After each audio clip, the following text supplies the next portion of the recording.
tanto é debatido como é mal entendido o assunto sobre as doenças demoníacas que afligem o corpo humano. Não estou tentando aqui estabelecer debates, porque sei que é impossível. Como médica, desejo apresentar a você, leitor, alguns versículos e as experiências que tive nesta área. Quero dividir com você o que o Senhor me ensinou sobre o problema. Estou consciente de que alguns líderes ensinam que todas as doenças físicas são resultados direto de infestação demoníaca, e que a única cura é através da libertação. Outros, porém, partem para o extremo, dizendo que cristãos não podem ser tocados por demônios. Sendo médica, me regozijo ao ler o livro de Lucas. Vejo nele muitas áreas que foram escritas sob o ponto de vista de um médico. Ele é cuidadoso para mostrar diferenças nas áreas sobre enfermidades que os outros autores não tiveram a mesma preocupação. Vejamos o que diz a palavra de Deus. E Jesus, descendo com eles, parou numa planura onde se encontravam muitos discípulos seus, e grande multidão do povo de toda a Judéia, de Jerusalém e do litoral de Tiro e de Sidom,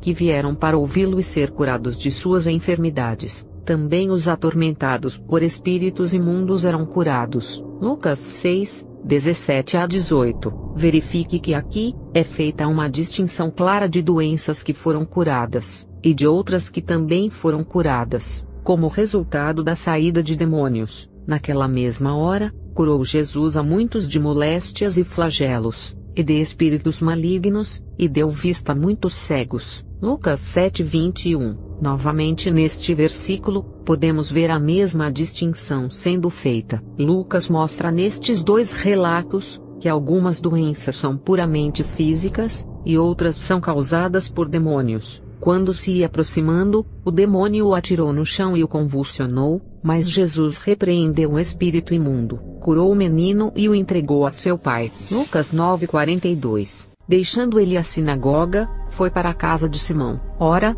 a sogra de Simão achava-se enferma, com febre muito alta, e rogaram-lhe por ela. Inclinando-se ele para ela, repreendeu a febre, e esta a deixou, e logo se levantou, passando a servi-los. Lucas 4, 38 a 39. As expressões em destaque mostram claramente a diferença. No primeiro caso, Jesus curou ao expulsar o espírito imundo. Já no segundo, ele curou expulsando a febre física. Os demônios podem e causam doenças. Contudo, nem todas as doenças são demoníacas. Embora uma quantidade significativa seja, devemos lembrar que tanto a morte física, como a espiritual, foram resultado da queda de Adão. A alteração em nossos corpos físicos causada pelo pecado, torna-nos vulneráveis a uma série de doenças físicas. O Senhor me ensinou muito sobre esse assunto. Os demônios são expert em manipular bactérias e vírus, e colocá-los nos corpos humanos, mas eles também podem afetar o corpo diretamente. Eles podem prejudicar um corpo a um nível molecular, podem causar um estrago devastador a vários órgãos, sem alterar o aspecto das estruturas celulares quando vistas por nossos microscópios. O estrago feito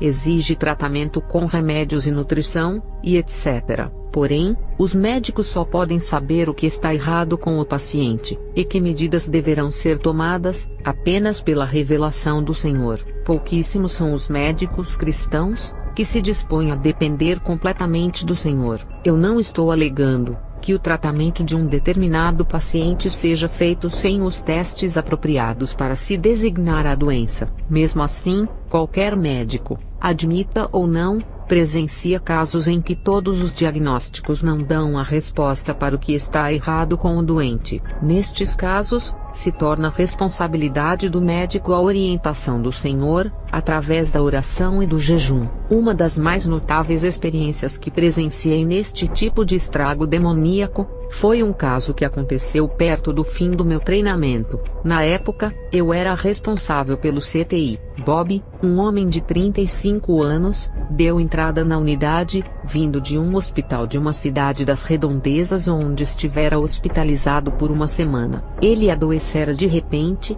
e atingia níveis altíssimos de febre. Os médicos que cuidavam dele foram incapazes de descobrir a causa da doença. Também, não consegui descobrir a causa da mesma, quando o examinei no dia em que foi internado. mas era óbvio ele estava extremamente doente. Ao iniciarmos a bateria de testes, comecei a pedir fervorosamente ao Senhor para revelar-me o que estava errado com ele, e pedi também a outros especialistas para examiná-lo. Na manhã do dia seguinte ele repentinamente saltou da cama, declarando que deixaria o hospital naquele momento, porque se não o fizesse seria morto. Não importava o que falássemos, nada mudaria a mente dele. Finalmente, o médico particular de Bob conseguiu uma ordem impedindo a sua saída pelo menos nas próximas 72 horas. Quando ela foi anunciada, Bob imediatamente rodopiou e caiu na cama, fixando o olhar no teto e murmurando coisas incoerentes sem responder a estímulos. Permaneceu assim,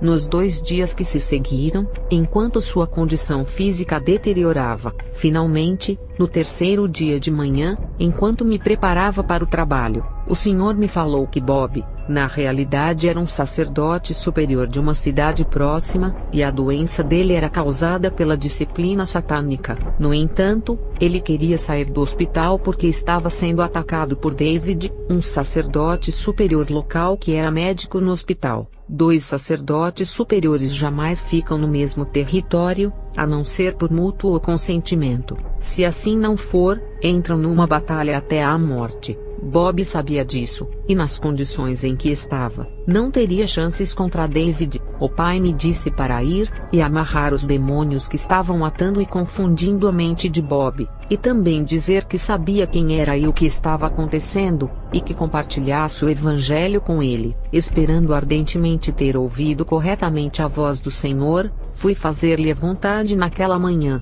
Assim que entrei no quarto de Bob naquele dia, certifiquei-me de que não havia mais ninguém com ele, e fechei a porta. Tentei fazer com que ele me respondesse, mas não o consegui. Ele continuava com os murmúrios incoerentes. Assim, apoiando meus braços na grade da cama dele, disse: "Vocês demônios que atam a mente e causam confusão, o meu mestre Jesus enviou-me para amarrá-los, e agora eu o faço no nome de Jesus Cristo. Ordeno que vocês não mais aflijam este homem." O resultado foi tremendo. No mesmo instante, os murmúrios de Bob cessaram, e ele se voltou para mim completamente lúcido. "Bom dia", ele disse. "Você quer alguma coisa?" Respondi: "Sim, tenho uma mensagem do Deus Altíssimo para você." Comecei a dizer-lhe as coisas que o pai me dissera, e depois rapidamente compartilhei o evangelho com ele. "Bob, você precisa entender que a sua única esperança é Jesus. Satanás está determinado a matá-lo. Continuar a servi-lo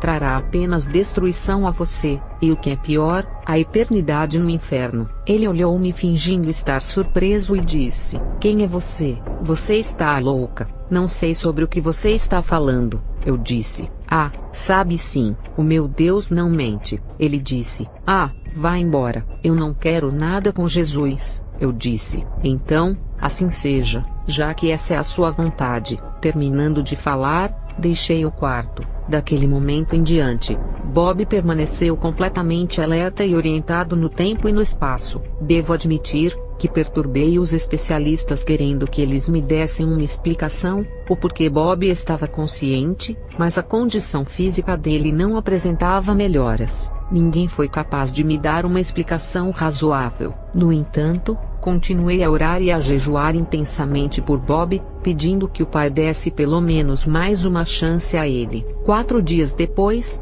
Bob estava muito perto da morte. Os seus rins haviam parado de funcionar 2 dias antes, e o fígado trabalhava com dificuldade, o coração falhava e os pulmões tinham sofrido infiltração. A pressão sanguínea estava tão baixa, que ele estava sob medicação intravenosa, para tentar mantê-la a um nível razoável. Com tudo isso, eu sabia que em pouco tempo ele precisaria da ajuda de uma máquina para respirar. Ele tinha dores contínuas, e nós não as podíamos controlar. Então o pai falou-me novamente para ir mais uma vez e compartilhar o evangelho com ele. Procedi da mesma maneira que anteriormente. Certifiquei-me de que ele estava sozinho no quarto. Então eu disse: "Bob, você está morrendo. Não está vendo? Você não vê que talvez seja a hora de ser honesto comigo?" Ele disse: "Sim, talvez você tenha razão." Então perguntei: você se lembra da nossa conversa há 4 dias atrás? Ele respondeu: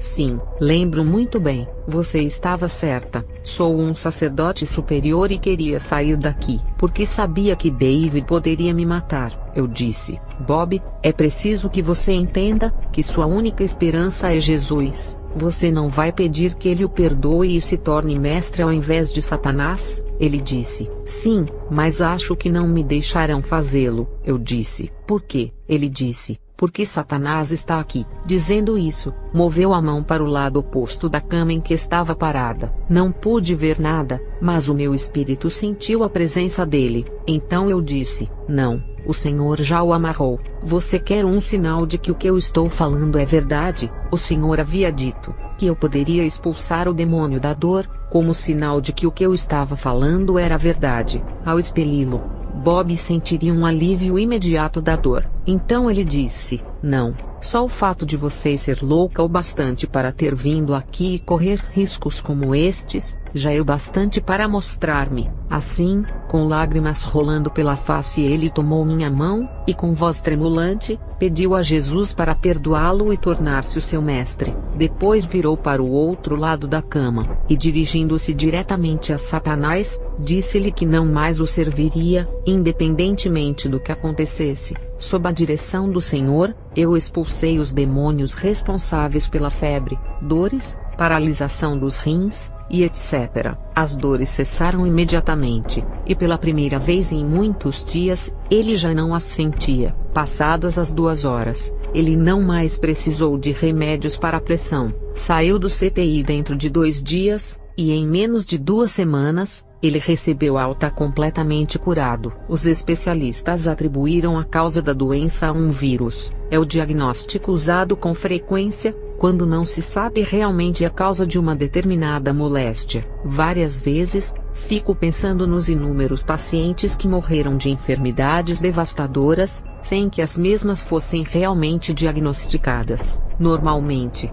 casos assim são atribuídos a vírus. Os médicos cristãos deveriam seriamente, com muita oração e jejum, buscar orientação e a revelação em tais casos. O capítulo 5 de Tiago nunca é levado a sério, nem pelas igrejas, e nem pelos médicos. Frequentemente, a única maneira de curar as feridas e doenças demoníacas é pela oração da fé e pela unção com óleo. Uma outra maneira comum dos demônios afligirem os corpos das pessoas é através da dor. Ela pode variar na intensidade, mas normalmente é devastadora, e a causa não é encontrada pela medicina. Toda vez que examino um paciente que experimenta muita dor, e eu não consigo descobrir a causa, imediatamente começo a buscar de Deus a revelação, e normalmente descubro que a fonte é demoníaca. Sempre que os satanistas lutam entre si, usando os poderes da feitiçaria, o perdedor quase sempre termina na sala de emergência de algum hospital com dores agudas, e a causa não é descoberta. Os demônios nem sempre infligem danos físicos, ao mesmo tempo que causam dores. Também não precisam estar dentro do corpo para causá-las. Os cristãos também podem ser afligidos com este tipo de dor, e normalmente não sabem que o problema é demoníaco, ou de onde os demônios estão vindo. Eles são enviados pelas bruxas, e em geral afligem a pessoa do lado de fora do corpo. Isso acontece, especialmente com aqueles que são verdadeiramente nascidos de novo. Da mesma forma, os espíritos humanos podem prejudicar uma pessoa quando a porta do ódio está aberta. Presenciei casos em que o dano causado a uma determinada pessoa era resultado do ódio direcionado a ela. Nestes casos, basta uma simples unção com óleo e oração, pedindo ao Senhor para guardar a pessoa do ódio enviado a ela. Quando tudo mais falha, esta atitude tem se mostrado bastante efetiva. Um bom exemplo é o caso de um jovem de 30 e poucos anos, a quem chamarei de John. Ele deu entrada na sala de emergência uma noite, reclamando de dores agudas no peito. Parecia um caso típico de infarto. Internei-o, e iniciei inúmeros testes, que demonstraram estar tudo normal. 2 semanas depois de receber alta, ele voltou ao meu consultório à tardinha, agonizando com a mesma dor. Assim, suspeitei que ele fosse um satanista que estava perdendo uma batalha. No momento, ainda não recebera uma revelação clara do Senhor. Após terminado todos os testes possíveis no hospital em que trabalhava, mandei-o para uma cidade mais próxima para ser avaliado pelos cardiologistas da mesma. Internaram-no em um hospital local, e realizaram mais testes. Fizeram também o que é chamado de cateterismo, onde um catéter é introduzido nas artérias do coração para verificar se o fluxo sanguíneo está sendo bloqueado, e mesmo assim, tudo estava normal. Depois desta completa avaliação, Dion retornou para me ver. Estava por demais desencorajado, porque ainda sentia dores frequentes no peito. Com a orientação do Senhor,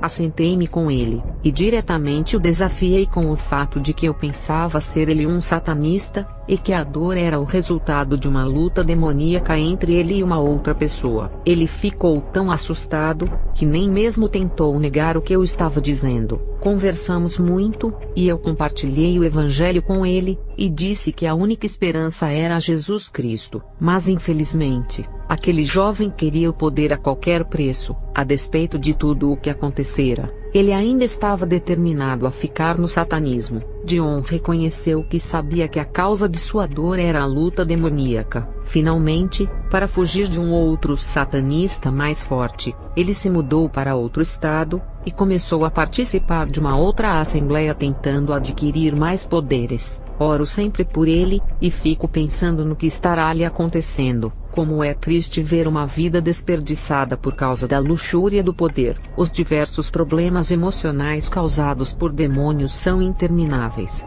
Contudo, novamente aqui, não podemos responsabilizá-los por todas as desordens emocionais. Estive em contato com muitos cristãos que foram grandemente prejudicados, quando outros disseram que a origem de seus problemas era demoníaca, quando na verdade, os mesmos estavam sofrendo uma reação natural de estresse em suas vidas. Nunca devemos esquecer que somos seres humanos. Não é o fato de sermos cristãos que nos torna super seres não suscetíveis à fraqueza e às reações do estresse. Penso que devemos discutir aqui sobre um dos problemas que mais aflige a raça humana, a depressão. Muito é escrito sobre ela na Bíblia. Porque estás abatida, ó minha alma, porque te perturbas dentro em mim. Espera em Deus, pois ainda o louvarei, a Ele, meu auxílio e Deus meu. Sinto abatida dentro em mim a minha alma. Lembro-me portanto de ti, nas terras do Jordão, e nos montes do Hermon, e no outeiro de Mizar. Salmos 42, 5-6. Tanto nos Salmos como em outros livros, há inúmeras referências sobre a depressão. Esta é uma batalha real,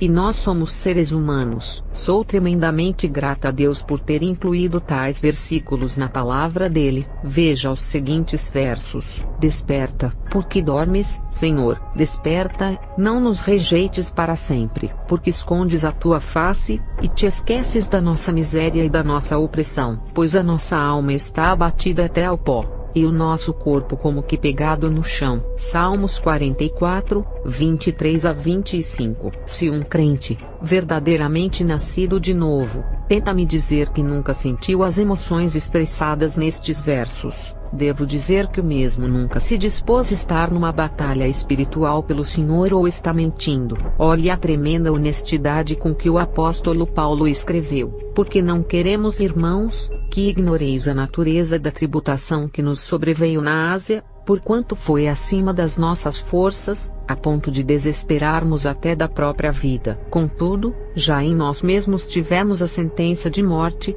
para que não confiemos em nós, e sim, no Deus que ressuscita os mortos. 2 Coríntios 1, 8-9. São muitas as causas da depressão, mas infelizmente as pessoas envolvidas nos ministérios de libertação, dizem que toda depressão é demoníaca. Penso que isto seja porque nós os humanos, sempre procuramos as saídas mais fáceis de qualquer situação. Se toda depressão é demoníaca, então a solução é simples. Expulse os demônios que a depressão acabará. A maioria dos casos sérios de depressão que presenciei, não foram resultado de demônios possuindo uma pessoa. A causa mais comum que já vi para depressões graves, é o resultado direto da falta de controle da mente, assunto discutido no capítulo 16. A palavra de Deus nos mostra claramente que devemos levar cativos todos os pensamentos à obediência de Cristo. Segundo a Coríntios 3:5, as pessoas que ficam seriamente deprimidas, incluindo os cristãos, quase nunca obedecem esta ordem direta do Senhor. Recebem em suas mentes quaisquer pensamentos enviados por Satanás e seus demônios, nunca param para avaliá-los ou relacioná-los com a realidade da situação. Também não analisam essa situação com a palavra de Deus. Aceitam todos os pensamentos como se fossem seus. Em resumo, são preguiçosos. Deixam suas mentes deslizarem sob uma passividade preguiçosa, e ficam num estado de tremendo tormento emocional causado pelas forças demoníacas. A luta para reconquistar o controle de sua mente é uma das mais difíceis batalhas que você enfrentará, mas o esforço valerá a pena. O fato de ser uma médica cristã se espalhou, e eu pude ver muitos casos de depressão no exercício da medicina. Todos eles melhoraram consideravelmente, com a observação dos passos em direção ao controle da mente apresentados no capítulo 15. Por favor, note como Davi agia no Salmos 42:5. Eu ainda o louvarei. Ele estava usando a vontade para subjugar os pensamentos de depressão que estavam em sua alma, sua mente. Ele declarava que louvaria o Senhor. O louvor desempenha um papel importante para vencer a depressão. Reveja a minha própria experiência ao final do capítulo 14. Existem outras causas comuns para a depressão, e entre elas, podemos citar a perda de entes queridos, doenças físicas e fraqueza, grandes e adversas mudanças na circunstância da vida, e naturalmente a exaustão, pelo envolvimento na guerra espiritual. Todos os envolvidos na batalha espiritual devem ser extremamente sensíveis e obedientes à liderança do Senhor. Quando ele disser, pare, o melhor a fazer é obedecer e descansar. Mesmo que julgue o descanso desnecessário, a sua obediência evitará que você seja abatido rapidamente. O que quero dizer é que você pode sofrer sérias dificuldades físicas ou emocionais, isto no que diz respeito à área de relacionamento com os outros, ou poderá cometer equívocos, ou ser enganado por não estar alerta como precisaria estar. Muitos se esquecem de que ainda são humanos, e sujeitos a fraquezas e limitações. Se permitirmos ao Senhor nos orientar nestas áreas, evitaremos tremendos transtornos. Um dos mais poderosos demônios que já encontrei entraram em uma pessoa através do incesto, e de outras determinadas perversões sexuais, como o sadomasoquismo, tão comum entre os adeptos do rock e heavy metal. Estes poderosos demônios são capazes de habitar as três áreas dos seres humanos: corpo, alma e espírito. Deixe-me dar-lhe um exemplo disto. Numa tarde em meu consultório, recebi um telefonema de um pastor em uma cidade vizinha. Ele perguntou se eu era a médica envolvida no Ministério de Libertação. Ao receber a minha afirmação, ele disse que precisava que eu examinasse uma jovem naquele dia. Concordei, e eles chegaram ao meu consultório, algumas horas depois no final de meu expediente. Jane, não é esse o nome real dela. Era uma mulher jovem de 25 anos que já estava casada havia uns 2 anos. O marido era um homem inteligente e um pouco mais velho, e ambos, cerca de 1 ano antes de se casarem, tinham entregue suas vidas a Jesus, e frequentavam a igreja regularmente. Eles procuraram o pastor e o assistente dele para aconselhamento, porque Jane era completamente frígida, e por isso, eles não haviam ainda consumado o casamento. O pastor e outros membros da igreja, 3 dias antes de virem a mim, discerniram corretamente que o problema era demoníaco, e estavam dispostos a libertar Jane. Não conseguindo fazê-lo, Jane, como consequência nas 48 horas anteriores, havia perdido todo o controle do corpo. Ela balbuciava constantemente coisas sem nexo, e não era capaz de controlar as funções físicas como comer e beber. Não sabia nem mesmo o que era, ou onde estava. Eles estavam apavorados, porque o marido dela recebera um telefonema dos pais de Jane. Eles eram dominadores, e disseram que chegariam no dia seguinte para levar a filha com eles e interná-la em um hospital psiquiátrico, que era o lugar dela. Ser colocada em um lugar daqueles, Era a última coisa que ela precisava no momento. O tratamento à base de drogas fortes e a provável terapia do eletrochoque causariam apenas mais danos. Que situação! As implicações legais eram tremendas, e o meu sincero desejo era pedir-lhes para desistirem. Entretanto, fiquei profundamente impressionada de ver o compromisso daquele marido de permanecer por mais de 2 anos em um casamento não consumado. Pude notar também que ele estava desesperado. Assim, disse-lhes que precisava de 20 minutos para consultar a vontade de Deus e ver o que poderia ser feito. Subi as escadas e caí de joelhos diante do Pai, buscando sinceramente a vontade do Senhor na oração. Quase que imediatamente, ele me deu paz completa e disse que estava disposto a libertar Jane. O Senhor revelou-me que ela estava possessa por um dos mais poderosos demônios que habitam as 3 áreas na vida humana. As pessoas que tentaram libertá-la não haviam constatado isso, e assim não foram felizes na tentativa. O que tinham feito era agitar o demônio, e este por sua vez estava tentando matá-la, antes que pudesse ser expulso. O Senhor abriu-me os olhos espirituais, permitindo que eu visse o que estava acontecendo, tanto no cérebro como no corpo de Jane. Era como se o cérebro dela estivesse rasgado por enormes garras que tentavam despedaçá-lo. Outras áreas em seu corpo estavam nas mesmas condições. O Senhor instruiu-me a ungir Jane com óleo, colocar minhas mãos sobre sua cabeça, e orar até que ela fosse liberta. Disse também que eu deveria, neste caso particular, proibir que os outros colocassem as mãos sobre ela. Voltei ao consultório e expliquei aos outros as características do demônio e por que eles não foram capazes de expeli-lo. Depois procedi como o Senhor me ordenara. Assentei-me no braço da poltrona em que Jane estava e coloquei as mãos sobre sua cabeça. Imediatamente, a batalha estava iniciada. Em primeiro lugar, precisei ganhar controle sobre um demônio menos poderoso que estava balbuciando através dos lábios de Jane, e não a deixava descansar. Assim que ele saiu, ela ficou quieta. Contudo, ainda estava completamente confusa. Muitos outros demônios queriam impedir, tentando tirá-la do alcance de minhas mãos, mas rapidamente foram expulsos. O último deles manifestou-se aos berros dizendo: "Você pensa que é esperta demais, não é? Mas nunca conseguirá expulsar Yurazua. Ele é forte demais, e está aqui há bastante tempo." "Como Yurazua entrou?" perguntei rapidamente. O demônio riu e respondeu,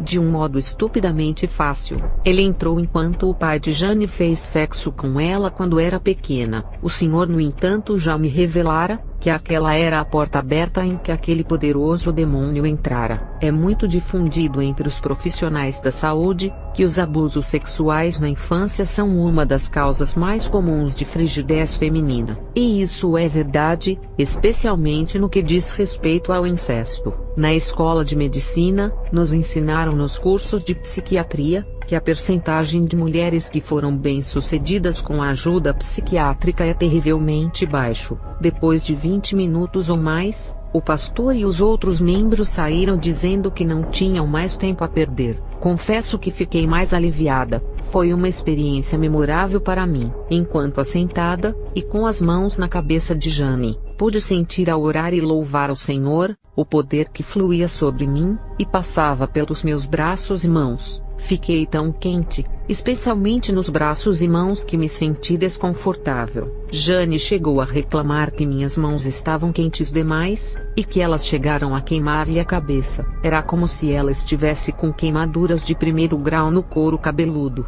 Tudo isso desapareceu depois de 1 hora ou mais. A batalha terminara, e eu havia ficado naquela posição por mais de 2 horas. Como sempre, o Senhor fora fiel, e o último demônio saíra gritando todo tipo de maldições. Imediatamente depois da saída dele, uma grande mudança se fez notar em Jane. Ela ficou completamente alerta e orientada. O marido dela ficou na dúvida sobre a libertação, porque ela em alguns intervalos ainda estava um pouco confusa. Expliquei-lhe que o prejuízo causado à mente dela ainda levaria um pouco de tempo para ficar totalmente sarado. Assim, nos dias que se seguiram, Fiz muitos testes tanto para tranquilizá-los, e também para ter a certeza de que não me esquecera de nada. A cada dia, eu via uma grande melhora nas condições de Jane. Todos os testes deram resultado normal, do jeito que eu esperava. A completa recuperação se deu dentro de um mês. A última vez em que vi aquele casal,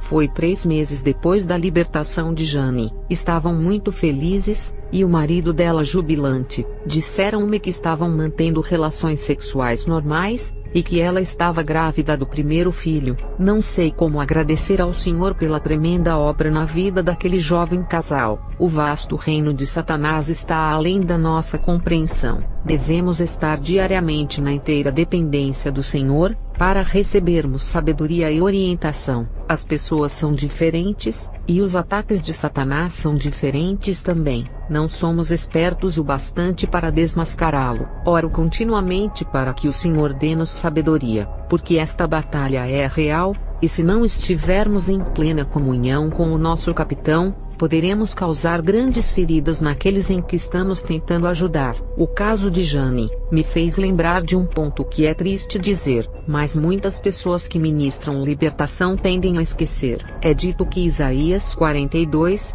tem melhor descrição profética sobre Jesus. Eis aqui o meu servo, a quem sustenho, o meu escolhido, em quem a minha alma se compraz, pus sobre ele o meu espírito, e ele promulgará o direito para os gentios. Não clamará, nem gritará, nem fará ouvir a sua voz na praça. Não esmagará a cana quebrada, nem apagará a torcida que fumega. Em verdade promulgará o direito, não desanimará, nem se quebrará até que ponha na terra o direito, e as terras do mar aguardarão a sua doutrina. Isaías 42, 1-4. Filhinhos, não amemos de palavras, nem de língua, mas de fato e de verdade. 1 João 3,18. Vi muitas pessoas que não foram libertas, ou quando muito, de modo parcial, e isto pela falta de amor daqueles que ministram a libertação. Até que ponto você ama a pessoa que está tentando libertar? Você a ama o suficiente para ficar assentado horas a fio, e trabalhar pacientemente em mais de uma sessão para que a mesma fique totalmente liberta? Seria capaz de levá-la para sua própria casa se assim for necessário, para continuar a batalha? Você a ama o bastante para levá-la a um lugar particular, com o objetivo de evitar o constrangimento para a mesma? Vocês homens, amam a ponto de abrir mão do orgulho, e sair de uma sala quando é o momento de lidar com demônios ligados à área sexual em uma mulher, e deixar com que elas cuidem do caso? Ou o seu orgulho impede que você ouça o pedido do Senhor? Jesus não esmagaria a cana quebrada. O amor sempre protege. Por que não pensar a respeito, e procurar de todo modo possível, proteger uma pessoa de todos os constrangimentos que envolvem um trabalho de libertação, a saída de demônios poderosos? Assim como a libertação de uma pessoa profundamente envolvida no satanismo, não é algo que possa ser feito em 5 ou 10 minutos no altar em frente de toda a igreja, ou em frente às câmeras de uma TV. Nosso Deus é um Deus de amor e compaixão. Se você não tem o amor e a compaixão por todas as pessoas que lida, então você não é o mais indicado para um ministério de libertação. Se está por demais ocupado para gastar tempo com indivíduos, então não deveria estar neste ministério. Estes mesmos princípios se aplicam à área da cura, seja de doença demoníaca ou física. Tiago 5 e Marcos 16 não marcam tempo ou limite. Estes sinais hão de acompanhar aqueles que creem. Em meu nome, expelirão demônios, falarão novas línguas, pegarão em serpentes, e se alguma coisa mortífera beberem, não lhes fará mal. Se impuserem as mãos sobre enfermos, eles ficarão curados. Marcos 16, 17-18. Está alguém entre vós doente? Chame os presbíteros da igreja, e estes façam oração sobre ele, ungindo com óleo, em nome do Senhor. E a oração da fé salvará o enfermo, e o Senhor o levantará. E se houver cometido pecados, ser-lhe-ão perdoados. Tiago 5, 14-15. Porque nós estamos sempre com pressa, porque normalmente pensamos que Deus trabalha na pressa. Não nos mostra a Bíblia de capa a capa, que Deus nunca se apressa. Vou falar claramente porque estamos sempre com pressa. Somos egoístas. A última coisa que queremos perder é o nosso tempo. Não são inúmeras as pessoas que vão ao altar em fé e pedem aos anciões oração, e não são curados. Ficaríamos estarrecidos se soubéssemos a porcentagem. Contudo, a baixa consideração do mundo pela Igreja deveria dar-nos uma indicação. No livro de Atos, descobrimos que a consideração do mundo pela Igreja era bastante diferente do que é agora, e sobreveio grande temor a toda a Igreja e a todos quantos ouviram a notícia destes acontecimentos. Muitos sinais e prodígios eram feitos entre o povo, pelas mãos dos apóstolos, e costumavam todos reunir-se, de comum acordo, no pórtico de Salomão. Mas, dos restantes, ninguém ousava juntar-se a eles, porém o povo lhes tributava grande admiração, e crescia mais e mais a multidão de crentes, tanto homens como mulheres, agregados ao Senhor. Atos 5, 11 a 14. Estão vocês anciões dispostos pelo amor, passar 30 minutos, 1 ou 2 horas em oração, a fim de que uma pessoa possa ser curada? Deus é tão poderoso que Ele pode curar instantaneamente, e em algumas vezes, Ele o faz, mas devido ao seu grande amor e compaixão, Ele não age com frequência dessa maneira, porque isto causaria uma tremenda reorganização celular em pouco tempo. Quantas pessoas não são curadas, porque os anciões são extremamente egoístas para passarem mais tempo em oração por elas, enquanto o Senhor trabalha? E Jesus repreendeu o demônio, e este saiu do menino, e, desde aquela hora, ficou o menino curado. Então os discípulos, aproximando-se de Jesus, perguntaram em particular, por que motivo não podemos nós expulsá-lo? Mas esta casta de demônios não se expele senão por meio de oração e jejum. Mateus 17, 18, 19 e 21. Não é preciso amor e tempo para a oração e jejum? Deus não escolhe curar ou libertar da mesma maneira em todas as vezes. Se Ele o fizesse, logo não dependeríamos mais dele, e sim do método. Se somos egoístas no que concerne sobre o tempo, então não seremos capazes de discernir a orientação do Senhor nesta área. O trabalho de Deus deve ser feito no tempo dele, e não no nosso. Há um outro tópico no que se refere à cura, que pouquíssimos estão dispostos a discutir. Porventura não é este o jejum que escolhi, que soltes as ligaduras da impiedade, desfaças as ataduras da servidão, deixes livres os oprimidos e despedaces todo o jugo? Porventura, não é também que repartas o teu pão com o faminto, e recolhas em casa os pobres desabrigados? E se vires o nu, o cubras, e não te escondas do teu semelhante? Então, romperá a tua luz como a alva, a tua cura brotará sem detença, a tua justiça irá adiante de ti, e a glória do Senhor será a tua retaguarda. Isaías 58, 6 a 8. Levai as cargas uns dos outros, e assim cumprireis a lei de Cristo. Gálatas 6:2. À luz destes versículos e de outros, estou absolutamente convencida de que a razão de haver pouquíssimos milagres na igreja de hoje é a recusa egoísta do povo de Deus em levar as cargas uns dos outros. O meu mandamento é este, que vos ameis uns aos outros, assim como eu vos amei. Ninguém tem maior amor do que este, de dar a alguém a própria vida em favor dos seus amigos. João 15, 12 a 13. Você já se perguntou, se seria capaz de dar a sua vida por um irmão ou irmã, ao ficar de frente a uma arma de fogo, e ser baleado no lugar dele ou dela? Não precisa ser necessariamente assim. Há muitas outras maneiras. Veja tudo o que Deus listou em Isaías 58, 6 a 8. O que dizer de levar alguém para viver com você em sua casa? Isto realmente choca. As pessoas gostam de manter a privacidade em suas casas, mas a realidade é que nossas casas pertencem a Deus, e são para o uso dele. Isto significa que não temos direito algum sobre nossa privacidade. Há pessoas lá fora, que muitas vezes necessitarão ser trazidas para dentro de nossas casas. Pouquíssimos cristãos ouvem sequer o pedido do Senhor para acolher alguém, porque são egoístas demais nesta área. Você está disposto a dizer ao Senhor, na enfermidade de um de seus irmãos: Senhor, deixe-me levar a carga de meu irmão,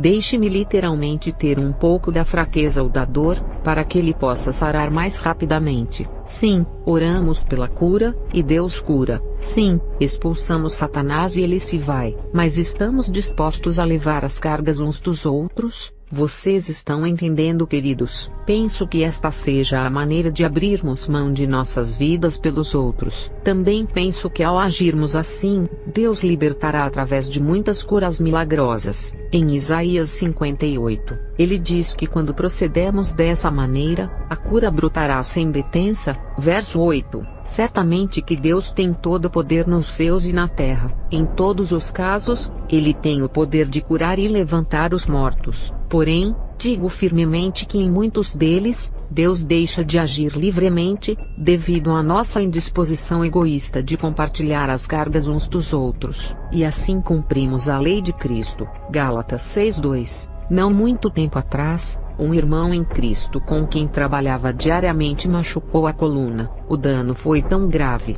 que o médico dele recomendara repouso absoluto. Sabia que ele era grandemente requisitado no trabalho, e assim orei pela cura, e disse ao Senhor que se fosse da vontade dele, eu estava disposta a compartilhar do ferimento na coluna do meu irmão. Depois, envolvida nas atividades do dia, esqueci completamente da oração. Naquele dia mais tarde, quando levantei da cadeira, na pressa de sempre, retraí-me surpresa. Minha coluna doía tanto que mal eu conseguia me mover. Imediatamente perguntei ao Senhor o que estava acontecendo, e ele rapidamente me lembrou da oração que eu fizera naquela manhã. Ele estava permitindo que eu compartilhasse do sofrimento do meu irmão. Naquela noite, o irmão chegou ao trabalho regozijando-se porque podia firmar-se sobre os pés, embora ainda sentisse dores. Para o espanto de seu médico, o Senhor o curou completamente nos 5 dias que se seguiram. Deixe-me dizer que nenhuma só vez eu me esqueci de orar pelo meu irmão naqueles 5 dias. Todas as vezes em que tentava fazer qualquer movimento, eu me lembrava de orar pela dor que estava compartilhando. Quando o Senhor curou o meu irmão, eu também fiquei completamente curada. Este é um exemplo prático do que estou falando. Sei, através do meu próprio treinamento médico, que a cura pode ser um processo doloroso. Acredito que o Senhor possa retardar o processo da cura, devido à dor que o mesmo acarreta. Se estivermos dispostos a compartilhar, a cura poderá acontecer muito mais rapidamente. A guerra é real, e as feridas também. Devemos estar dispostos a ajudar uns aos outros. Quando alguém estiver falando, ou passando pelo processo de libertação, deixe que um outro assentado lá atrás diga: Senhor, deixe-me levar a carga do meu irmão. Quero dar a você mais um exemplo. Acolhi em minha casa uma jovem e bela mulher com quem conversei longamente. Ela se envolvera na bruxaria, mas ficou completamente liberta. Ela tem o que chamo de um coração delicado. É uma pessoa amável e gentil. Por causa do envolvimento dela na feitiçaria, Satanás irá persegui-la o resto da sua vida. É o que acontece a todos os que se comprometeram profundamente com ele. Esta jovem mulher estava sendo terrivelmente bombardeada, e ela não é forte fisicamente. Ela é forte no Senhor, mas na personalidade é uma pessoa delicada, e tem um imenso amor no coração pelos outros. Algumas pessoas são por natureza mais lutadoras do que outras. Deus tem uma série de ministérios. Esta jovem mulher não é por natureza uma lutadora, mas mesmo assim, está gastando todo o tempo e a energia ao se posicionar contra os ataques demoníacos. Ela foi criada para ministrar gentileza e amor, e não lutar como uma guerreira. Fiquei bastante transtornada após minha conversa com ela. O meu coração ficou partido, e eu cheguei diante de Deus com lágrimas e perguntei: Pai, por que pessoas com um coração desses? É coisa rara. O amor dela é necessário entre o teu povo, porque ela precisa gastar tempo e energia guerreando. A resposta de Deus foi: porque o meu povo não está disposto a levar a carga dela. Se as pessoas na igreja dela estivessem dispostas a compartilhar a sua carga, ela estaria livre para ministrar a gentileza e o amor, e não precisaria ficar lutando o tempo todo. Aqueles que Deus levantara com personalidade e força, estariam lutando por ela, e em troca, ela estaria ministrando com os dons recebidos de Deus, e tudo seria uma grande bênção para todos. Assim, Satanás não a atacaria tão duramente, porque descobriria que seus ataques seriam inúteis. Não quero dizer com isso que ela não tem o poder de Cristo para resistir os ataques. Na verdade, ela o tem, mas precisamos compartilhar. Esta é uma guerra de estragos, que possamos levar as cargas uns dos outros. Isto significa ser parte do corpo de Cristo. É o que isso significa. Quero falar agora diretamente com aqueles que estão envolvidos no ocultismo, exemplo, satanismo, e que ao lerem este livro, desejam sair. O que eu tenho para dizer a vocês soará desagradável, mas é puramente a verdade baseada na palavra de Deus. Não há um jeito fácil de sair. Jesus não é a estrada do escape fácil. Ele tem todo o poder e autoridade sobre Satanás e seus demônios. No entanto, vocês escolheram servir a Satanás, e ele não desiste facilmente de seus servos. Isto é um fato. Será necessário que vocês lutem para se libertarem. A única esperança é lutar com o poder e autoridade de Jesus Cristo. Porém, esta batalha é real. Deixar envolvimentos com o ocultismo é tudo ou nada. Vocês não podem sair parcialmente ou gradativamente. Terão de sair de uma vez por todas. Se tentarem voltar, provavelmente serão mortos, e nunca terão outra chance de sair. Isto é um assunto sério. É impossível, pois, que aqueles que uma vez foram iluminados, e provaram o dom celestial e se tornaram participantes do Espírito Santo, e provaram a boa palavra de Deus e os poderes do mundo vindouro, e caíram, sim, é impossível outra vez renová-los para arrependimento, visto que de novo, estão crucificando para si mesmos o Filho de Deus e expondo-o à ignomínia. Hebreus 6, 4-6. Uma vez que você prove do poder, da bondade e salvação de Jesus Cristo, se voltar ao ocultismo nunca será capaz de se arrepender novamente, e passará a eternidade no mais agonizante tormento no inferno. Respondeu-lhe Jesus: Eu sou o caminho, a verdade, e a vida, ninguém vem ao Pai, senão por mim. João 14:6. Só há um caminho que leva a Deus o Pai, e o liberta do reino de Satanás. Esse caminho é Jesus. Se quiser ficar livre da escravidão do diabo, o único jeito é fazer de Jesus o seu Senhor, Salvador e Mestre absoluto. Você não pode servir a Jesus e a Satanás ao mesmo tempo.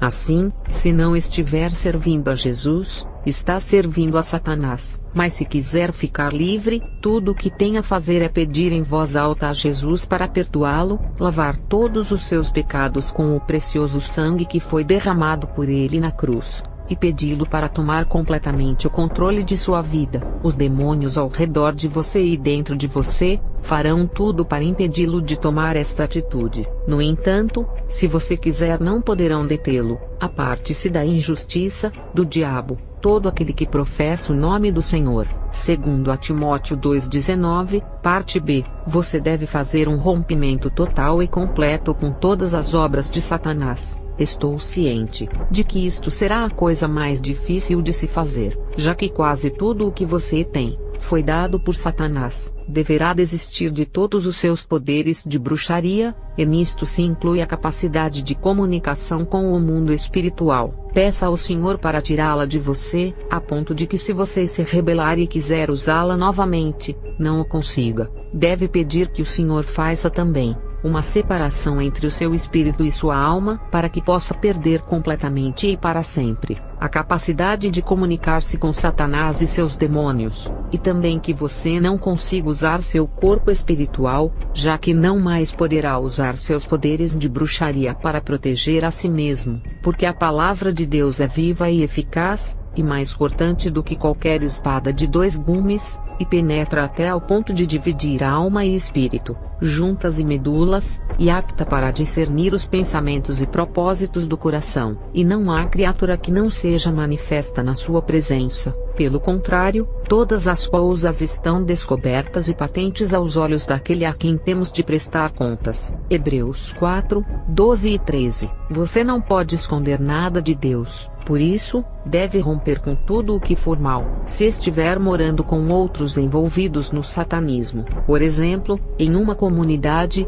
deverá sair, não importa o custo. É preciso que entenda que não pode associar-se a amigos ou parentes que persistem em servir a Satanás, senão, sofrerá pesada influência e ataques, especialmente, de membros que permaneceram no satanismo. Quando porém vos perseguirem numa cidade, fugi para outra. Mateus 10, 23. Uma vez que tenha pedido a Jesus Cristo para perdoá-lo, limpá-lo, e tornar-se o seu mestre, você recebeu o poder dele e autoridade sobre os demônios em você e ao seu redor. Não engane a si mesmo, pensando que só pelo fato de ter pedido a Jesus para salvá-lo, os demônios simplesmente irão dizer educadamente adeus e sairão de você. Você lhes pediu para entrar quando servia a Satanás, agora, o Senhor espera que você use o poder e a autoridade dele para expulsá-los. É necessário que entenda que os demônios que estão em você tentarão matá-lo,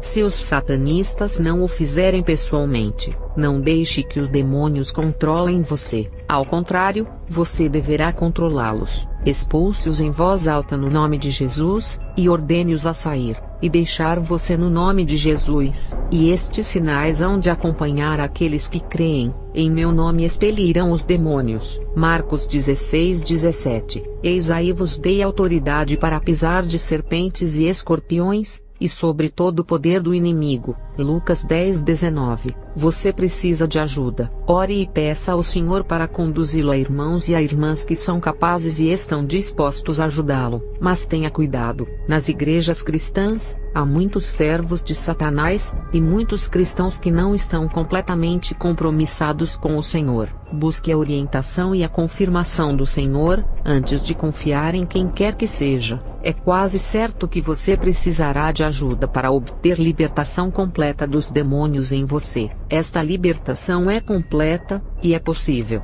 Não permita que outros digam o contrário a você. Procure a libertação completa o mais rápido possível. Se você procurar com seriedade ao Senhor, Ele irá ouvi-lo e ajudá-lo. Você deve ler e aprender a palavra de Deus. A obediência a Ele é uma necessidade absoluta. Se me amais, disse Jesus, guardareis os meus mandamentos. João 14:15. Se guardardes os meus mandamentos, permanecereis no meu amor, assim como também eu tenho guardado os mandamentos de meu Pai, e no seu amor permaneço. João 15:10. Nem todo o que me diz, Senhor, Senhor, entrará no reino dos céus, mas aquele que faz a vontade de meu Pai, que está nos céus. Mateus 7:21. A melhor proteção contra os ataques de Satanás é a obediência instantânea às ordens de Deus, não apenas as que são encontradas na Bíblia, mas também as que forem dadas a você diretamente pelo Espírito Santo. É preciso que entenda que você é basicamente uma pessoa rebelde,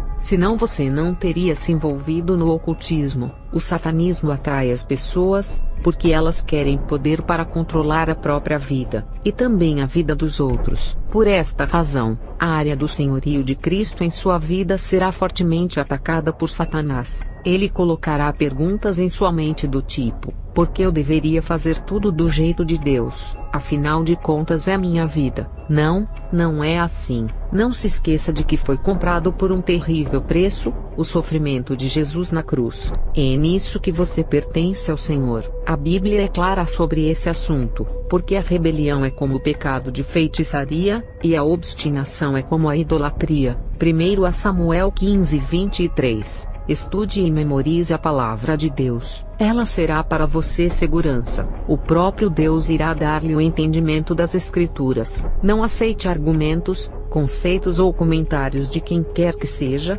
sem antes compará-los à Bíblia, e também sem antes obter confirmação do Senhor, provavelmente experimentará uma mudança radical nas circunstâncias de sua vida, principalmente no que diz respeito às finanças. Não se esqueça de que tudo o que tem recebeu de Satanás, e ele tem o direito legal de tomá-lo de você. Deus é tão justo com Satanás como é conosco. Entretanto, seja corajoso. As riquezas que Deus dará a você valerão muito mais do que qualquer outra coisa que Satanás tenha lhe oferecido. Não acumuleis para vós outros tesouros sobre a terra, onde a traça e a ferrugem corroem, e onde os ladrões escavam e roubam, mas ajuntai para vós outros tesouros no céu, onde traça nem ferrugem corrói, e onde ladrões não escavam nem roubam, porque onde está o teu tesouro, aí estará também o teu coração. Mateus 6, 19 a 21. O verdadeiro tesouro que alguém pode ter é o conhecimento pessoal de Deus. Peça-o para revelar-se a você. Jesus fez uma pergunta a Pedro, e a repete hoje para cada um de nós. Amas-me mais do que estes outros? João 21:15. Parte B. O senhorio de Jesus é absoluto. Quem ama seu pai ou sua mãe mais do que a mim, não é digno de mim. Quem ama seu filho ou sua filha mais do que a mim, não é digno de mim. E quem não toma a sua cruz, e vem após mim, não é digno de mim. Mateus 10, 37 a 38. Satanás irá desafiá-lo diretamente neste assunto. Estará disposto a colocar o Senhor Jesus, antes de tudo mais? Se Jesus não estiver em primeiro lugar em relação aos seus queridos, então a sua esperança de escape será vazia. Satanás irá usá-los para mantê-lo na escravidão. Veja um exemplo do que estou falando. Tivemos o privilégio de trabalhar com um maravilhoso casal de negros. Eu vou chamá-los de The Blacks. Ambos tinham um pouco mais de 20 anos. Eram muito inteligentes e chegaram a uma alta posição dentro da irmandade local. Depois, aceitaram a Jesus e recusaram-se a servir a Satanás. Nós os aconselhamos a mudarem-se de estado, mas eles hesitaram em fazê-lo, porque o Sr. Black tinha um trabalho e era bem remunerado. Eles tinham 2 filhos, uma garotinha de 4 anos e um bebê de 2. O Sr. e a Sra. Black experimentaram um terrível teste do seu compromisso com Jesus. Cerca de 6 meses depois de terem deixado o satanismo, o Sr. e a Sra. Black e a filhinha de 4 anos foram raptados pela Irmandade. Foram levados a uma reunião, onde os satanistas retiraram a pele da menina, estando ela ainda viva, e isto diante de seus olhos. Os satanistas diziam repetidamente durante a tortura da criança, que se eles renunciassem a Jesus Cristo e proclamassem Satanás como Senhor, e concordassem em servi-lo novamente, eles parariam de torturá-la. A despeito da indizível angústia que experimentaram ao ver a filha ser torturada, e ouvir-lhe os gritos de agonia e da dor, eles permaneceram firmes. Tinham colocado o Senhor Jesus em primeiro lugar,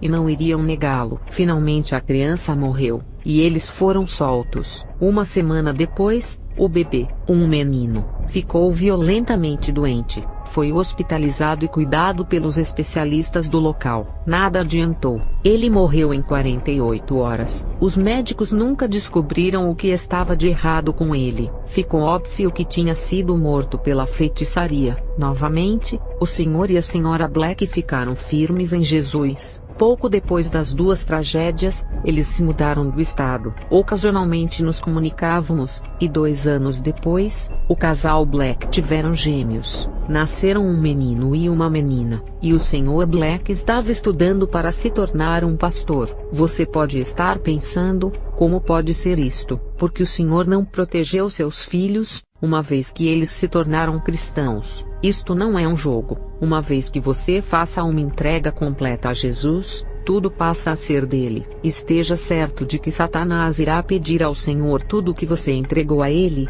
como no caso de Jó, e provavelmente, o Pai dará a Satanás a permissão de tomar o que ele pedir. Porque os meus pensamentos não são os vossos pensamentos, nem os vossos caminhos os meus caminhos, diz o Senhor, porque, assim como os céus são mais altos do que a terra, assim são os meus caminhos mais altos do que os vossos caminhos, e os meus pensamentos mais altos do que os vossos pensamentos. Isaías 55, 8 a 9. Deus é Deus. Muitas vezes não podemos entender seus pensamentos ou as razões, porque ele age como age. Por mais terrível que tenha sido o sacrifício dos Black para servirem a Jesus, não se compara ao sofrimento dele na cruz por nós. Jesus nos fala plenamente: não temas as coisas que tens de sofrer. Eis que o diabo está para lançar em prisão alguns dentre vós, para ser dispostos à prova, e tereis tribulação de 10 dias. Sê fiel até a morte, e dar-te-ei a coroa da vida. Apocalipse 2:10.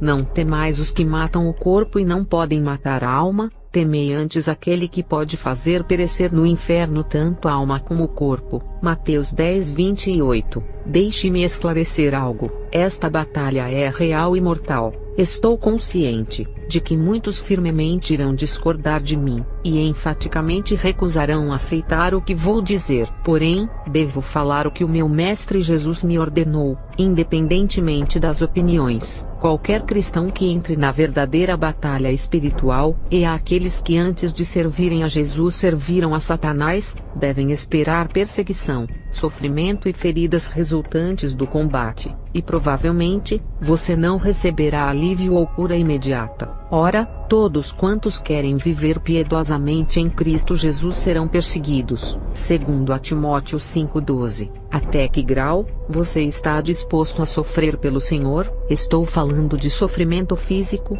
mental, emocional, espiritual e financeiro. Que preço você dá para uma alma? Que preço você está disposto a pagar pela salvação de uma alma? Ou para recusar-se a servir a Satanás, e honrar o Senhor Jesus Cristo que o libertou da escravidão de Satanás? Jesus se propôs a pagar um alto preço, um sofrimento inacreditável até a morte, pois ele, subsistindo em forma de Deus, não julgou como usurpação o ser igual a Deus, antes a si mesmo se esvaziou, assumindo a forma de servo, tornando-se em semelhança de homens, e reconhecido em figura humana, a si mesmo se humilhou, tornando-se obediente até à morte, e morte de cruz, pelo que também Deus o exaltou sobremaneira e lhe deu o nome que está acima de todo nome, para que ao nome de Jesus se dobre todo o joelho, nos céus, na terra e debaixo da terra, e toda a língua confesse que Jesus Cristo é Senhor para a glória de Deus Pai. Filipenses 2:6-11.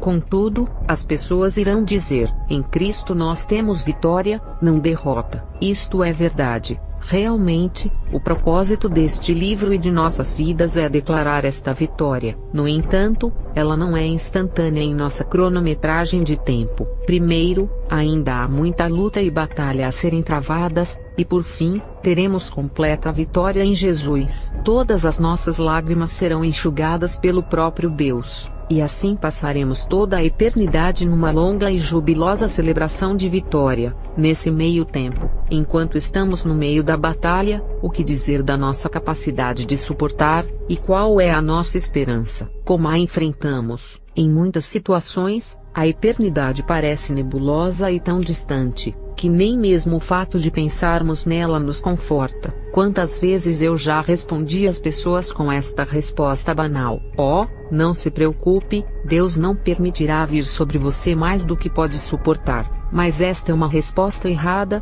e é resultado de um mal entendido sobre as Escrituras. Vejamos o versículo: aquele, pois, que pensa estar em pé, veja que não caia. Não vos sobreveio tentação que não fosse humana, mas Deus é fiel, e não permitirá que sejais tentados além de vossas forças, pelo contrário, juntamente com a tentação, vos proverá livramento, de sorte que a possais suportar. 1 Coríntios 10:12-13. Há uma enorme diferença entre tentação e sofrimento. Paulo escreve sobre isso claramente em 2 Coríntios 1:8. Porque não queremos, irmãos, que ignoreis a natureza da tribulação que nos sobreveio na Ásia, porquanto foi acima das nossas forças, a ponto de desesperarmos até da própria vida. Considere também o versículo a seguir: pelo que, não podendo suportar mais o cuidado por vós, pareceu-nos bem ficar sozinhos em Atenas, e enviamos nosso irmão Timóteo, ministro de Deus no Evangelho de Cristo, para, em benefício da vossa fé, confirmar-vos e exortar-vos, a fim de que ninguém se inquiete com estas tribulações, porque vós mesmos sabeis que estamos designados para isto, pois, quando ainda estávamos convosco, predissemos que íamos ser afligidos, o que de fato aconteceu, e é do vosso conhecimento. 1 Tessalonicenses 3, 1-4. Então, qual é a ajuda, esperança ou resposta? Falo de experiência própria, tendo estado mais de 3 anos em meio a sofrimentos e pressões que vão além da minha capacidade para suportar, e não tendo vislumbre algum de alívio, sei sem sombra de dúvida que herdarei a coroa da vida, e terei grande alegria por toda a eternidade, mas com toda a honestidade, isto não alivia as feridas do meu coração no momento. Ainda não tenho uma resposta definitiva. Tudo o que posso dizer é que firmemente os meus pés estão sobre a rocha Jesus Cristo, e dia a dia, com muitas lágrimas, peço ao Senhor para dar-me força e graça para continuar firme. Experimento sempre a realidade destes maravilhosos versos. Bendito seja o Deus e Pai de nosso Senhor Jesus Cristo, o Pai de misericórdias e Deus de toda consolação. É Ele que nos conforta em toda a nossa tribulação, para podermos consolar os que estiverem em qualquer angústia, com a consolação com que nós mesmos somos contemplados por Deus. Porque, assim como os sofrimentos de Cristo se manifestam em grande medida a nosso favor, assim também a nossa consolação transborda por meio de Cristo. 2 Coríntios 1, 3-5. Enquanto permaneço firme, o Senhor me ajuda a suportar o sofrimento, a pressão e o fracasso, a fim de que eu não sucumba à morte. Assim eu continuo a tarefa que me foi dada, tendo a plena segurança de que, sei em quem tenho crido, e estou certo de que Ele é poderoso para guardar o meu depósito até aquele dia. 2 Timóteo 1, 12. Parte B. Com frequência, enfrentaremos situações em que depois de fazermos tudo o que nos for possível, as circunstâncias ainda continuarão desesperadoras. Aí, será preciso que nos lembremos do sábio conselho de Paulo. Portanto, tomai toda a armadura de Deus, para que possais resistir no dia mau, e, depois de terdes vencido tudo, permanecer inabaláveis. Efésios 6:13. Ficarmos firmes, entregarmos nossas propriedades a Jesus Cristo e esperarmos nele, será uma das coisas mais difíceis a fazer. Mas fiquemos firmes, meus irmãos e irmãs em Cristo. Estejamos firmes sabendo que, se ando em meio à tribulação, tu me refazes a vida, estendes a mão contra a ira dos meus inimigos, a tua destra me salva. O que a mim me concerne, o propósito dele para conosco, o Senhor levará a bom termo. A tua misericórdia, ó Senhor, dura para sempre. Salmos 138, 7-8. Não importa o que venha a acontecer, o grande e incrível Deus do universo tem um propósito para você como indivíduo. Ele irá cumpri-lo, e todas as forças de Satanás, assim como o seu vasto império, não poderão impedir que o propósito de Deus se cumpra em sua vida. Muitas coisas você não entende e não entenderá enquanto estiver aqui na Terra, sejam elas vida, morte, ou sofrimento intermináveis. Fique certo de uma coisa: no seu dia a dia, de algum modo que você não possa compreender, Deus está trabalhando para cumprir o propósito dele em sua vida. O amor dele dura para sempre. Não desista. O Senhor irá livrá-lo da escravidão de Satanás. Apenas ele poderá libertá-lo. Você não é mais forte e nem mais inteligente do que os demônios. Não pode fazer nada por si mesmo. Somente Jesus pode e o fará por você. Jesus veio para libertar os cativos. Talvez seja melhor dar a você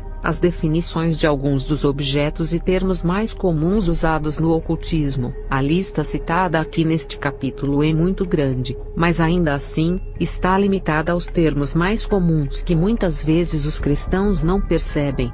São objetos nos quais os demônios se agarram. Tudo que for usado para o serviço e adoração a Satanás, é terreno legal para os demônios. Em outras palavras, eles têm o direito de se agarrarem ou usar estes objetos. Vejamos 2 versículos que falam a respeito. As imagens de escultura de seus deuses queimarás a fogo. A prata e o ouro que estão sobre elas não cobiçarás, nem os tomarás para ti, para que te não enlaces neles. pois é abominação ao Senhor teu Deus. Não meterás pois coisa abominável em tua casa, para que não sejas amaldiçoado, semelhante a ela, de todo a detestarás, e de todo a abominarás, pois é amaldiçoada. Deuteronômio 7, 25 a 26. Que digo pois, que o sacrificado ao ídolo é alguma coisa, ou que o próprio ídolo tem algum valor? Antes, digo que as coisas que eles sacrificam, é a demônios que as sacrificam, e não a Deus. E eu não quero que vos torneis associados aos demônios. 1 Coríntios 10, 19 a 20. Estes dois versículos mostram que os ídolos representam demônios. A passagem de Deuteronômio mostra claramente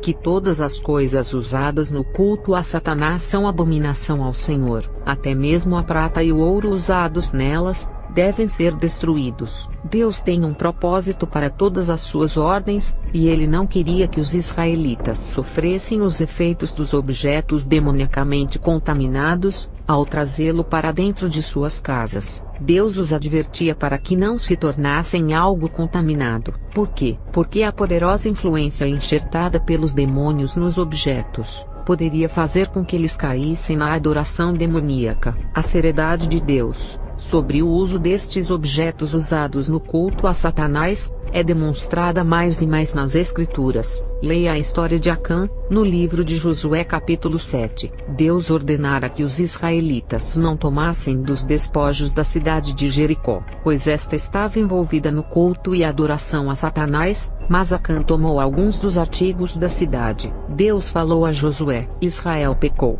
e violaram a minha aliança, aquilo que eu lhes ordenara, pois tomaram das coisas condenadas, e furtaram, e dissimularam, e até debaixo da sua bagagem o puseram. Josué 7:11. Como resultado das ações de Acã, o exército de Israel foi derrotado na seguinte batalha. Esta é uma advertência para nós: se não limparmos nossas casas assim como nossas vidas, seremos derrotados todas as vezes que tentarmos lutar contra Satanás. Como objetos familiares, podemos citar quaisquer objetos usados na prática do ocultismo: discos, CDs, fitas de rock and roll, pôsteres, camisetas, e etc. Quaisquer materiais de jogos do ocultismo, artefatos das religiões orientais como estatuetas de deuses comprados em viagens, rosários, ou objetos usados na prática do catolicismo e da maçonaria, quaisquer literaturas ou fitas do oculto ou das religiões pagãs,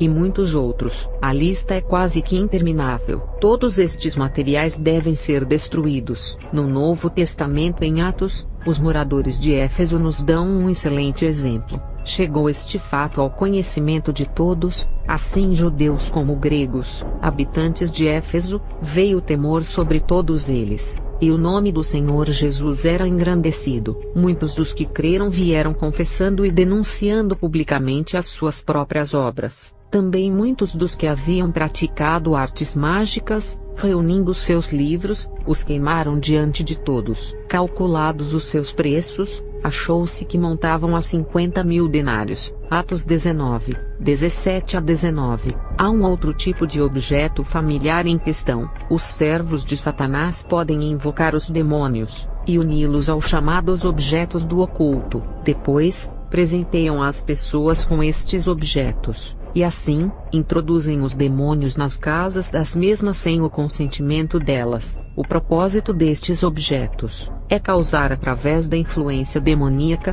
coisas como conflito conjugal, discórdia entre membros da família, doenças, depressão, dificuldades para orar, dificuldades para ler a Bíblia, e etc. Uma simples unção com óleo, e a oração pedindo ao Senhor para santificar e purificar o objeto, normalmente é suficiente, e isto está de acordo com o princípio dado a Moisés por Deus, em Êxodo 40, 9. E tomarás o óleo da unção, e ungirás o tabernáculo, e tudo o que nele está, e o consagrarás com todos os seus pertences, e será santo. Os cristãos devem ficar alerta e cautelosos ao receberem presentes das pessoas que não conhecem muito bem, e não sabem se elas estão comprometidas com o Senhor. Esta é uma área que devemos ser sensíveis à orientação do Senhor. Não se achará entre ti, quem faça passar pelo fogo o seu filho ou sua filha, nem adivinhador, nem prognosticador, nem agoureiro, nem feiticeiro, nem encantador, nem necromante, nem mágico, nem quem consulte os mortos. Deuteronômio 18, 10-11. Um espírito familiar é um demônio com quem uma bruxa desenvolve uma comunicação íntima. Estes demônios são usados de diversas maneiras, e atualmente, um espírito familiar é usado primeiramente com o propósito de espionagem para conseguir informações. A propósito, o termo whites familiar, íntimo da bruxa, é frequentemente usado para se referir a algum animal. Assim, o demônio é enviado para o animal, e a bruxa, através da comunicação com o demônio, pode tanto controlar o animal, como ver e ouvir o que ele ouve e vê. Da mesma maneira, ela pode também projetar-se espiritualmente para o animal, e assim controlá-lo para uso próprio. As pessoas no ocultismo sempre estão em contato com animais, gatos ou pássaros, para tais propósitos. Tradicionalmente, diz-se que as bruxas usam gatos pretos. Esta é uma mentira espalhada por Satanás para enganar as pessoas. Na verdade, as bruxas usam os gatos brancos, que parecem transmitir pureza. Aconteceu recentemente em meu consultório, um incidente com um espírito familiar, espírito íntimo. Sou muito afeiçoada a animais. Tenho um casal de gatos que adoro levar no carro, e todos os dias levo um deles ou os dois para o consultório. Normalmente, mantenho-os em uma área fechada, onde não podem manter contato com os pacientes. Um dia, ao final da tarde, um dos meus pacientes, um poderoso bruxo do local, não estou certa de que na época ele tivesse qualquer ideia de que eu conhecia a identidade dele. De alguma maneira naquela tarde, o meu gato Joshua soltou-se, e entrou no quarto onde o paciente estava. Agarrei-o antes que o paciente pudesse tocá-lo e disse: "Desculpe." De algum modo Joshua se soltou. "Espero que você não se importe com os gatos." Ele disse: "Não, em absoluto. De fato, temos nossos próprios gatos que amamos muito." Enquanto carregava Joshua para fora do quarto, o senhor me revelou que já era muito tarde. O paciente fora bem-sucedido em colocar um espírito familiar, demônio, dentro do meu gato, e isso levou apenas um segundo. Depois que todos os pacientes se foram, fiquei conversando com dois amigos em meu consultório. A mudança em Joshua foi notável. Normalmente, ele era um gato extremamente calmo e quieto. No entanto, enquanto estávamos assentados conversando, ele passava continuamente na nossa frente, olhava-nos enquanto conversávamos. Expliquei aos outros o que estava acontecendo. O paciente estava usando os olhos e os ouvidos do gato para monitorar a conversa. Peguei Joshua no colo, e olhando diretamente em seus olhos disse: "Agora me ouça, Jimmy." Esse era o nome do paciente. "Satanás, seu mestre é um mentiroso. Ele não é mais forte do que Jesus. Jesus Cristo é Deus. Ele morreu na cruz por nós. Morreu por você e por mim. Ele é o único que você deveria servir, e não a Satanás. Agora, vou provar que o que estou dizendo é verdade. Vamos expulsar seu espírito familiar deste animal, com o poder do nome de Jesus Cristo. Se Satanás for forte como diz que é, não seríamos capazes de fazer isso." Então peguei o óleo, e ungi a Joshua. Oramos juntos pedindo ao Senhor que expulsasse o demônio. Novamente, a mudança foi imediata. O brilho feroz de seus olhos desapareceu, e ele parou de rosnar. Depois, com um enorme bocejo, ele se deitou e adormeceu. Se você tiver animais de estimação, fique sempre alerta para a possibilidade de que os mesmos possam ser invadidos por espíritos familiares. Contudo, por favor, compartilhe o evangelho antes de expulsar o demônio. Às vezes não saberá se está lidando com um espírito humano, ou com um demônio, mas se proceder assim, possivelmente estará evangelizando o satanista envolvido. Diante de tudo isso, diariamente oramos pela proteção de nossos animais. Os animais são facilmente purificados porque não têm pecado. Entretanto, Satanás não tem propriedade legal sobre eles, da mesma maneira que o tem sobre os humanos, mas mesmo assim, são afetados pela maldição do pecado. As Escrituras mostram isto claramente, porque sabemos que toda a criação, a um só tempo, geme e suporta angústias até agora. Romanos 8:22. No fim, Toda a criação, incluindo os animais, serão feitos novas através de Jesus Cristo, ao ser removida a maldição do pecado, porque aprove a Deus que nele residisse toda a plenitude, e que, havendo feito a paz pelo sangue da sua cruz, por meio dele, reconciliasse consigo mesmo todas as coisas, quer sobre a terra, quer nos céus. Colossenses 1, 19-20. Nos dias antigos, o termo espírito familiar parecia referir-se a uma bruxa simplesmente consultando um demônio. Um exemplo interessante pode ser achado em 1 Samuel 28. Saul chegara ao fim de sua carreira. A rebelião de Saul chegou ao ponto de fazê-lo procurar uma mulher que consultava espíritos familiares, a fim de saber como terminaria a batalha no dia seguinte. O que é realmente interessante nesta história é o fato de que Saul pediu à mulher para usar os demônios dela,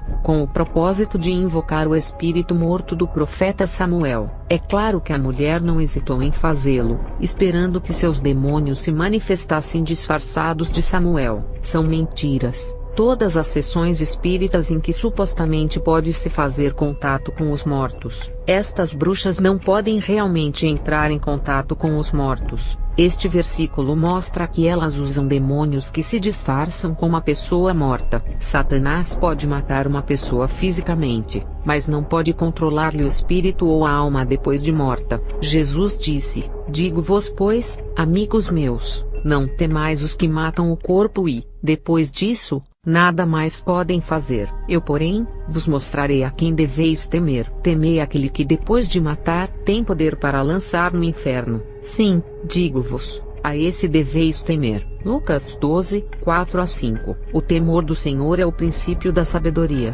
Provérbios 9:10. Nosso Senhor diz claramente que não devemos temer a morte física que Satanás pode trazer. Pelo contrário, devemos temer a Deus, que é poderoso para lançar tanto a alma como o espírito no inferno depois da morte. Acredito que estes versos, assim como muitos outros, mostram claramente que Satanás e seus demônios não exercem controle sobre as almas ou espíritos das pessoas quando estas morrem. Um outro versículo concernente a este assunto é encontrado em Apocalipse 1, 18. "E aquele que vive, estive morto, mas eis que estou vivo pelos séculos dos séculos, e tenho as chaves da morte e do inferno."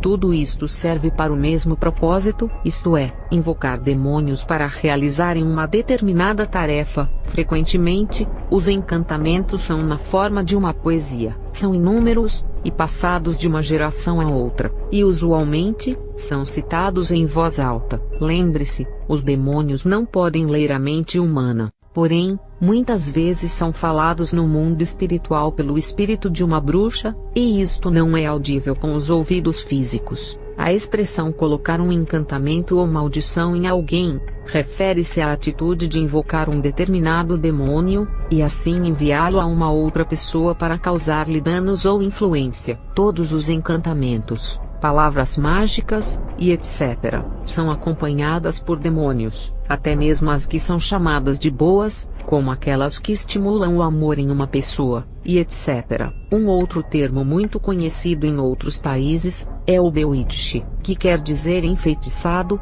que significa a condição de uma pessoa sob a influência ou controle de demônios enviados por uma bruxa. As bruxas mais poderosas não precisam usar longos e complexos encantamentos, elas simplesmente se comunicam diretamente com os demônios no mundo espiritual, ou usam seus guias espirituais. Um guia espiritual é normalmente um demônio poderoso que, a pedido de uma bruxa, vem e mora dentro dela, com a finalidade de dar-lhe todo tipo de habilidades e poderes, aumentando a capacidade de comunicação da mesma com o mundo espiritual. Mancham era o guia espiritual de Elaine, ele governava tudo na vida dela, e deu-lhe todas as habilidades detalhadas nos primeiros capítulos deste livro. Estes três termos se referem à mesma coisa, e designam objetos que na maioria das vezes, são usados ou dependurados nas portas das casas, Supõe-se que trazem proteção e dinheiro ao proprietário. Dizem que os talismãs trazem boa sorte. Os amuletos e fetiches são frequentemente usados para proteger uma pessoa de seu inimigo. Proteger de uma outra bruxa, por exemplo. Nestes casos, algo do inimigo, normalmente o cabelo, é incorporado ao amuleto, ou ao fetiche. Podem variar grandemente na composição, mas em todos a fome do poder é a mesma. Demônios. O Senhor não tem tais objetos. O poder dos cristãos é apenas através de nosso Senhor Jesus Cristo, e sua obra completa na cruz. Qualquer cristão que aceite, ou use essas coisas, está diretamente usando demônios. É impressionante como muitos cristãos usam crucifixos ou até mesmo a Bíblia como uma espécie de proteção, do mesmo modo que amuletos e fetiches. E isto contradiz plenamente com a palavra de Deus. Nos diversos lugares do mundo, as marcas recebem nomes diferentes. Uma marca é, na essência, um objeto para identificação. Quando uma bruxa deseja enviar um demônio a uma determinada pessoa, muitas vezes ela não sabe automaticamente de que pessoa se trata. Assim, o modo mais efetivo é presentear o demônio com um objeto que identifique a pessoa. Pode ser cabelo, pontas de unha, e etc. Peças de roupa são também usadas, mas não dão resultado como se fosse uma parte da própria pessoa. Em inúmeras ocasiões, enfrentamos problemas quando os satanistas tentaram matar nossos animais de estimação. Verificamos que os bigodes dos nossos gatos haviam sido cortados, e os do cachorro apenas de um só lado. Perdemos alguns deles, porque os demônios os afligiam com enfermidades. No entanto, continuamente ficamos alertas a essa possibilidade, e então oramos e ungimos-los com óleo pedindo ao Senhor proteção especial para eles. Os bigodes retirados de nossos animais eram a marca ou objetos de identificação, que as bruxas deram aos demônios, para que estes pudessem identificá-los. Normalmente, possuem o formato do ônix, mas podem ser feitas de qualquer outro cristal ou pedra. A finalidade de uma hangstone é a comunicação. São usadas normalmente como se fossem joias. São utilizadas para encantamentos especiais acompanhadas do flexionar das mãos, e etc., com a finalidade de invocar demônios para a comunicação com uma outra pessoa. Geralmente o demônio faz a pedra encandecer-se para indicar sua presença. A bruxaria branca, mágicas, está cheia de referências às forças e poderes. Como exemplo, vejamos uma citação extraída de um livro na feitiçaria branca chamado Livro de Instrução para Rituais de Mágica, de Dick Stephens. Os trabalhos de mágica de acordo com as leis naturais, exploram e empregam estas forças, são meios de tornar-nos melhores, pessoas sábias, e é uma extensão de nossa consciência. O propósito último da mágica é fazer com que aquele que a pratica crie sua própria realidade, e você está para abrir a porta para este incrível poder que pode auxiliá-lo a fazer exatamente isto. Muitas outras descrições são usadas para este mesmo propósito, e ultimamente, toda a bruxaria branca parece unir a pessoa com as forças do universo. Naturalmente que estes autores sempre se negarão dizer que de fato, estas forças são demônios, e que a extensão de nossa consciência, ou a alteração do estado de nossa mente, são na verdade o estabelecimento da comunicação com o mundo espiritual. Mesmo ao leitor mais precavido, tudo pode parecer bom e inofensivo, mas fique atento, porque é bruxaria, e como tal, é abominação ao Senhor. Eu e Elaine oramos seriamente, para que o Senhor dos Senhores, Rei dos Reis, nosso amado Senhor Jesus Cristo possa abrir-lhe o entendimento espiritual para tudo o que tentamos dizer neste livro. Lembre-se disto, não importa o que acontecer a você na batalha como resultado de sua entrada na guerra espiritual, até mesmo o fato de chegar a desesperar-se da própria vida, você sempre estará no centro do amor e da proteção de Deus. O Salmos 116:15 nos assegura: preciosa é aos olhos do Senhor a morte de seus santos. O Pai guarda a sua vida com zelo. Para finalizar, desejamos oferecer este livro, com todo o amor possível dentro dos nossos corações, aquele a quem amamos acima de tudo, Deus o Pai, Deus o Filho, e Deus o Espírito Santo. A Ele, sejam dados todo o amor, glória, louvores e honras, e ações de graças para sempre e sempre. Amém. Por favor, venha logo, Senhor Jesus.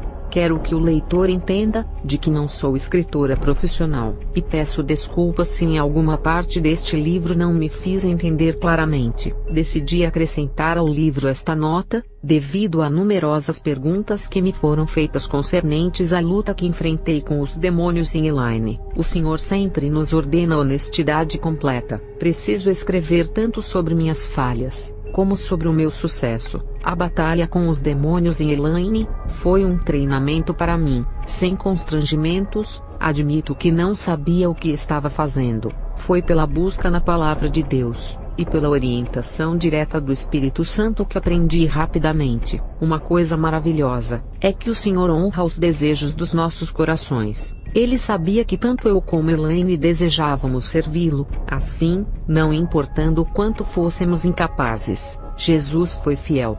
Não tenho mais as lutas que tive com os demônios em Elaine. Aprendi muito e continuo aprendendo. Passei por outras experiências que estão detalhadas em outros 2 livros que escrevi. São eles: Prepare-se para a Guerra, e Tornando-se um Escravo de Honra a Serviço do Mestre. Sim, sofri muito, e tenho lutado muito, mas este é um livro sobre vitória, e não derrota. Elaine e muitos outros foram libertos pelo poder de Jesus Cristo. Somos todos servos imperfeitos, mas Jesus Cristo é perfeito. Seu poder é perfeito e ilimitado. Ele é fiel a seus servos agora e para sempre.